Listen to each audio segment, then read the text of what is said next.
Hello, believers, non-believers, and everyone in between.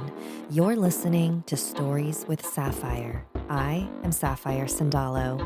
Now get cozy and open your mind because it's story time.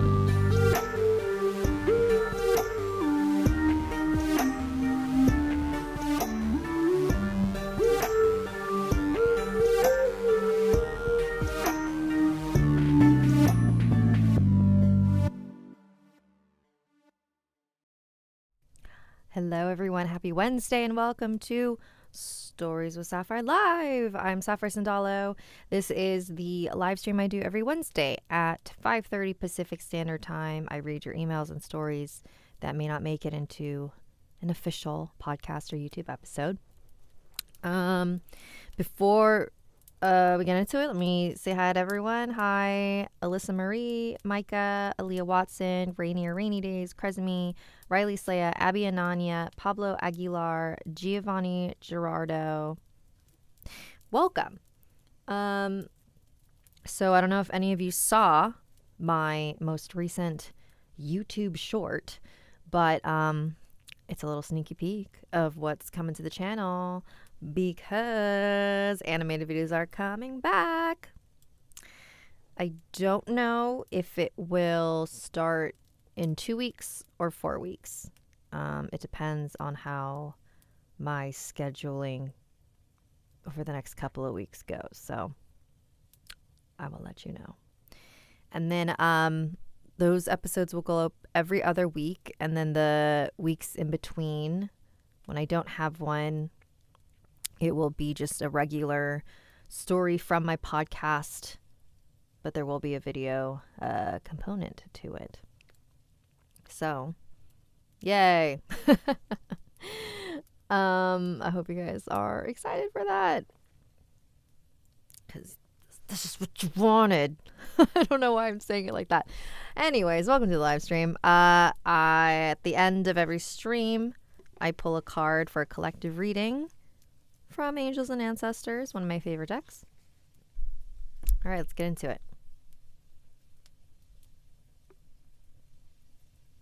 Let me move the... Okay. So our first one is called, Was I a Target for Evil Spirits? Oh, no. I hope not, because that's spooky. All right, here we go. Hi, my name is Ani. Last summer when I was 12, me and my family went to Armenia for vacation. One day, as we were walking in Yerevan, I hope I said that right, to go eat, I decided to go near this huge fountain that looks like a pool. And when you get in, the water stops at your feet. Reminder, there were no tiny fences. You can walk and easily fall in the tiny pool. I did not mute my phone. Oh no. One moment. Sorry. Where was I? I remember crouching and was super near the edge, but I was just playing with the water when I suddenly felt someone pushing me, and I prepared myself to fall and hit my forehead on the stone bottom of the pool. When some force pushed me back, and when I turned, nobody was there. So who pushed me from behind and front? A few days later, while me and my family were waiting for a taxi, I loved crunchy leaves and would always jump on them. When we were waiting, I saw a leaf that looked perfect, so when I went to step on it, the wind blew it and it stopped moving. Every time I followed it, the wind blew it, but when I stopped, the leaf would stop moving by the wind. I remember following and following until the wind blew it in the middle of the street like it wanted me to follow it, but I snapped out of what I was doing. And the moment I took a few steps back from the street, a car passed super fast. Was Satan or some evil spirit trying to kill me? And God or the angels protecting me from them? Okay, thank you, Ani, for sharing that. Here's the thing. I know that it can be so creepy, moments like this. And I don't think that it is always just a coincidence. However, I also feel like it is not super healthy to always jump to like evil spirits or the paranormal. Also, I wasn't there. I didn't know how it felt. I feel like the likelihood of this leaf blowing around and blowing into the street and then a car passing, to me, it doesn't feel so completely out of the blue to just have been a random sequence of events. Do you know what I mean? If you were like super far away from the street and this leaf was just leading you down this really weird path, maybe. But this case, I'm not sure. With the fountain, that's a little weirder. I have heard of stories of people being pushed and pulled, so it's not that that is not possible. I don't know. But I hesitate to say that this one was evil spirits because it might just have been weird coincidence. Wow, everyone's talking about my glasses. Thank you. I got them from Voogme, VOOGUE me.com. They're super cheap. They're outdated. The prescription's outdated though, so I need to change that. I'm wearing glasses more frequently now because I have like a weird thing on my eye. I don't know if anyone else has it, but I'm going to the doctor on Friday so they can update my prescription. But like there's this weird like, looks like webbing on my eye. And I usually wear contacts, but like my eyes just get super dried out now. So I don't know what's going on. I don't know if anyone in the chat also has something like that. I don't like it. It's very weird. I hope someone else has experienced that too. Okay, what's the next one we're doing? Ooh, this one is from Nabil. Again, hopefully I say these words right.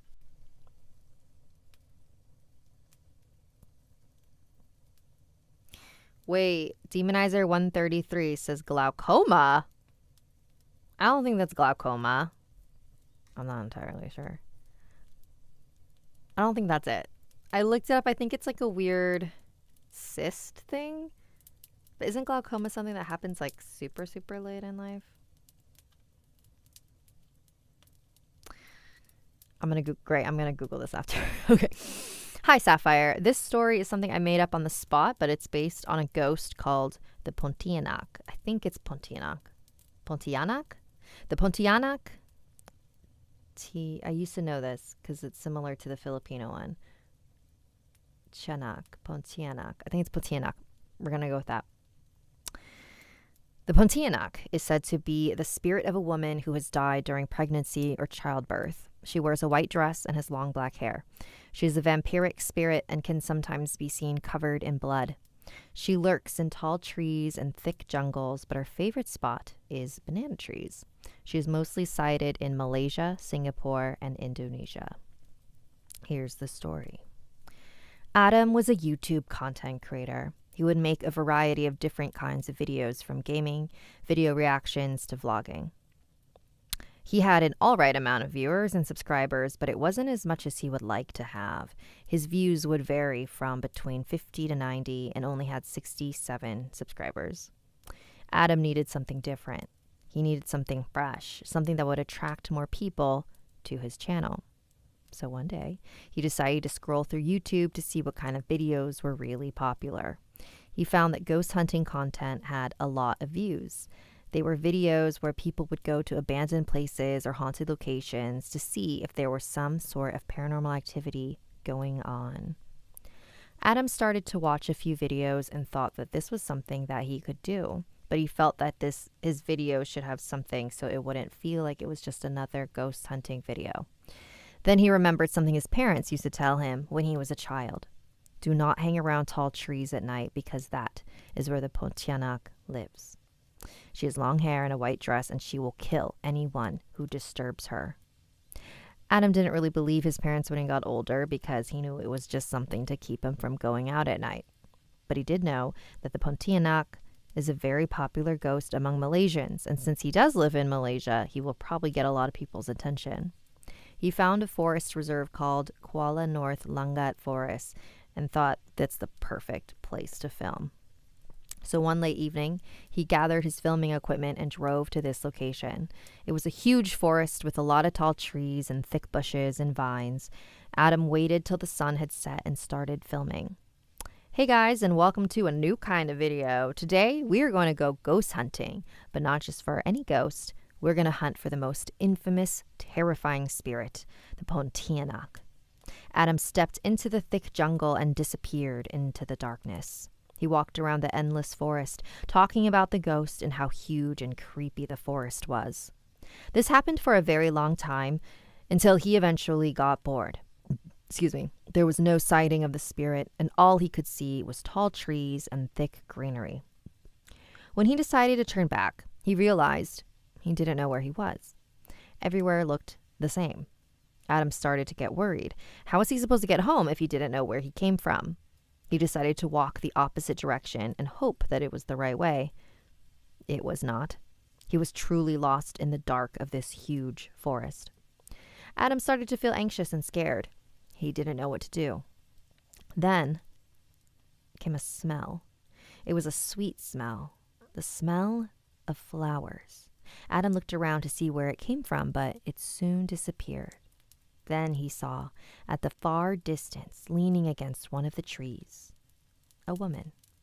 She had long black hair and was wearing traditional Malay clothing. "Ma'am, excuse me, ma'am, do you know how I can find the road?" Adam asked, walking towards her. She didn't respond. So Adam asked again, "Ma'am, could you help me?" Adam stepped on a twig and scared himself. When he looked back up at her, she was gone. He was confused. Where did she go? He asked himself. Then he heard a whooshing sound behind him. He looked back, but saw nothing. He heard it again, but saw nothing. Then, without warning, he was pushed to the ground. When he looked up, he saw the disfigured face of the Pontianak looking down at him. She then started to dig her sharp nails into his stomach and began to physically rip out his organs to eat them. Soon he started to succumb and eventually passed away. The last thing he saw was the terrifying face of the Pontianak, calmly looking at him. Sorry, marking it as read. Awesome. Well, thank you for submitting that. Ooh, Adam, thank you for the super chat. We need a story with a less menacing but unsettling ghost. As I turned the corner, I saw it. It looks like a slightly overweight man with grungy hair and an anime shirt. The overpowering odor of Cheetos filled the air. You know what? That is something that people always talk about, is like, how come ghosts are always in old-timey clothing and Victorian and like old? I have a couple theories as to why. When they look more modern, they just look like a person, so it's like easier to miss. They don't look so like out of place. But then I also wonder, I don't know, because like the spirit world doesn't operate on our timeline, but I'm wondering if like the age of a ghost somehow affects something. But they operate in a different like dimension, so I don't know if that really works. But yeah, there's modern ghosts. I wonder if we just don't hear about them as much. But they exist. I've heard stories. Cool. Well, thank you for submitting that. The Pontianak. I can never remember the pronunciation of that. Pontianak. What is happening here? Sorry. Okay. I would, if you want notes on that story, like when we see the woman in the forest, we immediately know that it's her. So I think I would just sort of like rethink, like, okay, what do we want? Like, what is the scary thing? Instead of someone searching for, because he's looking for the Pontianak, right? Wouldn't it make sense if he was looking for something else and then stumbled upon this other thing? And then he had no idea that he would run into it, and then he gets killed as opposed to him looking for the thing, finding the thing, and then not realizing that's the thing. Yeah, so that's sort of where I'm getting a little bit like thrown. But that was just, if I were writing the story, that's what I would do. Okay, who's next? I don't know why I say it like that. Okay, here's a short one. This one is... Oh, okay, they want to be anonymous. Okay. Hello, I would like my name to be private, but you can use the name Noelle. I love your scary stories and hearing other people's paranormal encounters. I remember one time I experienced something that will give me the chills. I was 7 years old when this happened. I was at my friend's house. Older sister Kylie, middle Ruby, and youngest Carly. They had this American Girl doll that they kept in one of their rooms. We were all watching a movie in her parents' room when we heard tiny footsteps outside the door. I said, "Did you hear that?" My friend's older sister got up and went to check. There was nothing. Then the next time we heard it again, my older sister went to check. Nothing. Finally, after a long time of checking the door and hearing nothing but tiny footsteps, we went to bed until we heard a small knocking at the door. We screamed and shouted and cried until the noises had stopped. We thought it was their younger sister, but she was snoozing right next to Kylie the whole time. After we had left their house, they got rid of that doll and never ordered another doll again. Thank you for reading my story. I look forward to watching more of your videos. Thank you, Noelle. So, that one made me laugh only because my cousin had told me kind of a funny story. Not a funny story, it's funny now, but she told me this story that's kind of similar, how she heard like a doll crawling around, or then it like got into the room, and then she felt like a little doll hand on her ankle, and I'm just like, that's so crazy. That's crazy. I don't know what I would do. Cataracts? Y'all keep jumping to like stuff that happens when you're like really old. I don't know. I'm hoping they can tell me what's going on with my eye, because it kind of just feels like there's something there. So I think it's a cyst, which apparently is really common. Ugh, God, yeah. It just feels like there's an eyelash constantly on my eye. It sucks. All right.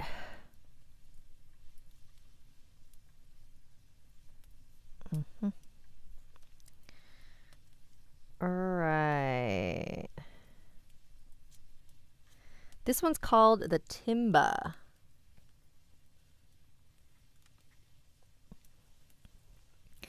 Hi, at the Sapphire. Before I tell my story, I would like to tell you something. If you're reading this, I would like to let you know that I'm so grateful that you include Filipino horror stories in your videos. As a mainland Filipino, I feel very unrepresented when it comes to the horror industry. I have been watching your videos since the Snarl days. The story that I'm about to tell is not mine, but a made-up story inspired by real events.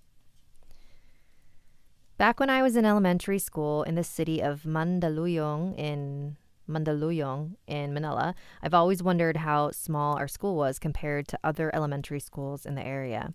If I were to guess how many students studied there, I would say about 300 to 400. One day, a female grade 6 student named Samantha Salarson had gone missing and wasn't seen leaving the premises. While studying there, I noticed how poorly built and maintained the bathrooms were. The bathrooms were filled with mud dragged in from outside, and it reeked of piss. I think it was only cleaned once a month. While using the bathroom, I noticed that the timba in the timba? I noticed that the timba in the bathroom had moved from the corner of the room to the center. If you don't know what a timba is, it is a very large plastic container, bigger than a toddler, that contained water to clean the bathrooms or was used to flush down toilets. It is very common in Filipino public schools because water shortages are very common. I was confused about why they made this change, but it didn't bother me that much because it was covered by plywood nailed directly to the timba, almost like they didn't want anyone coming in or out. After a few days, I noticed that our religion teacher, Sir Ramon, was using the boys' bathroom more frequently. I was confused as to why he decided to use the boys' bathroom since the teachers had their own bathrooms in the teacher's lounge, but I ignored it. One day, while I went to the bathroom, I heard a faint, moaning and knocking sound coming from the timba. It sounded like tok, tok, tok, but I ignored it and thought that maybe it was just a rat floating inside. A few days had passed and I started to get a bad vibe when entering the boys' bathrooms because not only did it smell like piss, but it vaguely smelled like decaying matter. Only a few more days had passed and the stench became unbearable, which led to male students complaining about the smell. Oh no, I know where this is going. The complaints eventually got to the principal and he ordered the janitor to find out what was the cause of the smell. Dozens of students crowded around the boys' bathroom to know what the fuss was about. I was one of them. The janitor wore a mask to shield himself from what he was about to discover. He concluded that the smell was coming from the timba. He slowly opened up the timba, which had released a stomach-churning smell. The crowd watching from the outside immediately started running away to get fresh air. It was probably one of the most horrible things I've ever smelled. The janitor slowly peeked in the timba, and when he saw what he saw drained the blood from his face. It was the body of a girl with decaying flesh, her neck filled with bruises, her arms broken, and her face had a horrifying expression. Police were called to the school to determine who was the unlucky soul that was trapped in the timba. Our school closed down and dismissed all classes for 2 weeks. An official report was released from the police station stating that the body belonged to Samantha Salarson, who was raped and brutally tortured by an unknown suspect. Rumors started going around that the suspect that murdered Samantha was our religion teacher, Sir Ramon. A few weeks went by and Sir Ramon was arrested for the rape and murder of a 12-year-old girl. It was believed that he murdered Samantha in the school garden because it was the only area in the school that was not covered by CCTV cameras. It was confirmed when a headband with flowers on it that belonged to Samantha was found in the area. He pleaded innocent and said that the demons inside him made him do it, but I didn't believe him. He was sentenced to 4 years in prison and lost his license in teaching. To this day, people say that the soul of Samantha Salarson still roams the hallways and the bathrooms of the elementary school where she was killed, still being an insatiable soul waiting to be freed from the torment she had experienced. Whoa, whoa, whoa, whoa, whoa, whoa.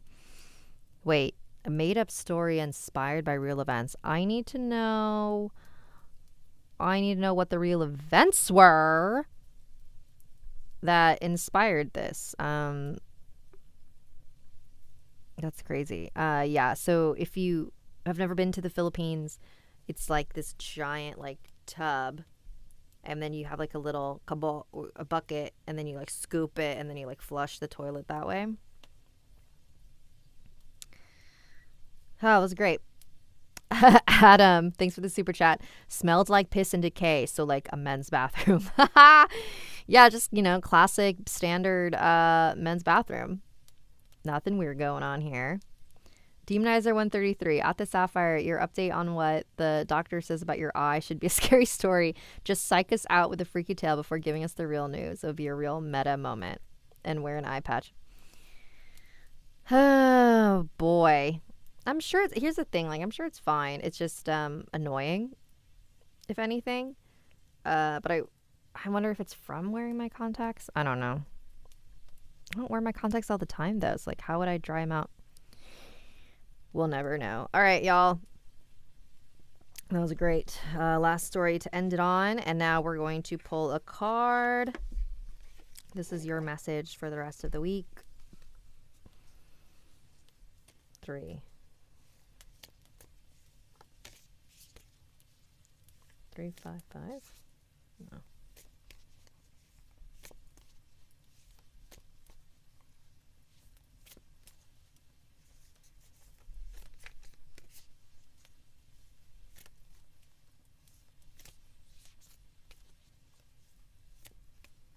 Okay.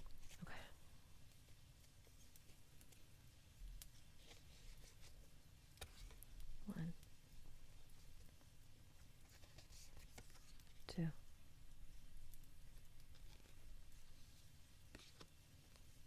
Oh, I like this one. Drum.